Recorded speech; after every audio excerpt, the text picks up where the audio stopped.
Hello guys ඔන්න මම අද මගේ පළවෙනි වීඩියෝ එකෙන් ඕගලන්ට ගෙනල්ලා තියෙනවා ගෙදරදී ලේසියෙන්ම හදාගන්න පුළුවන් චිකන් දාපු සුපිරි බත් එකක්. ඉතින් ඔයාලා වළම් පෙරලන් වුණත් කන්න තරම් රස බත් එක හදන්නේ කොහොමද කියලා අපි බලමු. මේ තියෙන්නේ අද මම බත් එකට කපාගත්ත ඉන්ග්‍රීඩියන්ට්ස් ටික. ඔයාලට මේ දේවල් ලේසියෙන්ම ගෙදරදී හොයාගන්න පුළුවන්. සුදු ලුණු, ඉඟුරු, කපාගත්ත අමු මිරිස්, ඒ වගේම බී ලුණු, තක්කාලි, කරපිංචා, රම්පේ. මම වැඩිපුර ලුණු කපාගෙන තියෙනවා. ඒකට හේතුව තමයි මේ බත් එක රස වෙන්න ප්‍රධානතම හේතුවක් වෙනවා ලුණු. අනිත් එක තමයි චිකන් මේක මම අරගෙන තියෙන කටුත් එක්කමයි. මොකද කටු නැති චිකන් කොහොමත්ම මට රස නැහැ. අන්තිමට සෝදලා පිරිසිදු කරගත්ත බාස්මති හාල්.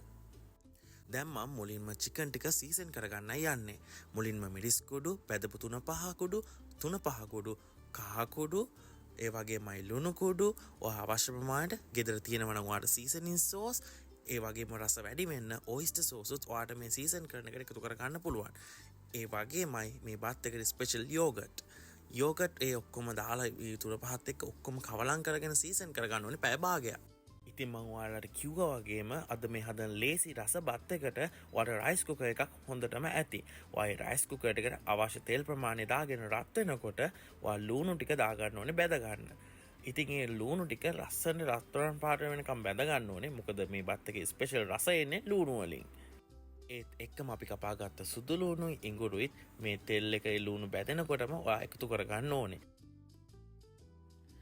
ඊට පස්සේ ඔයා කපාගත්ත තක්කාලි, ඒ වගේම රම්පේ, කරපිංචා ටිකත් ඔයා මේකට එකතු කරගන්න ඕනේ. ඔයා දෙකට මැදින් කපාගත්ත අමු මිරිසුත් ඒකත් එක්කම දාලා අවසාන වෙනකොට කවලම් කරන්න පටන් ගන්න ඕනේ.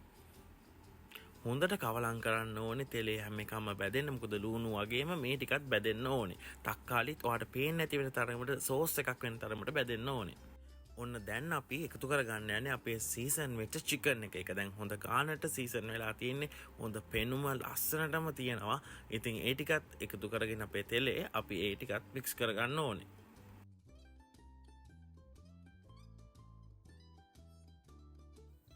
ඔන්න මම දැන් තව එකතු කරගන්න යන්නේ පොඩි මැජික් එකක්, නෝ සුප් කැටයක්. මේ බත් එක තවත් රස වෙන්න එක හේතුවක් තමයි මේක.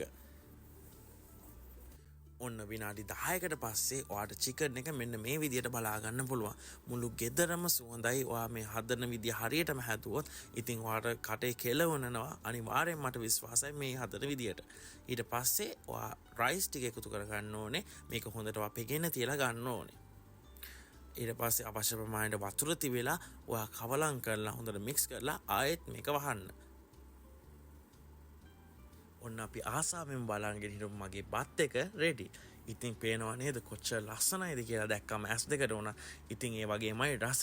ඉතින් ඔයාලත් මේක අනිවාර්යෙන්ම හදලා බලලා රස කොහොමද කියලා මට කියන්න. අනිවාර්යෙන්ම මගේ වීඩියෝ එකට ලයික් එකක් දාලා කමෙන්ට් එකක් දාලා සපෝට් එකක් දෙන්න කියලාත් ඉල්ලනවා ආදරේ.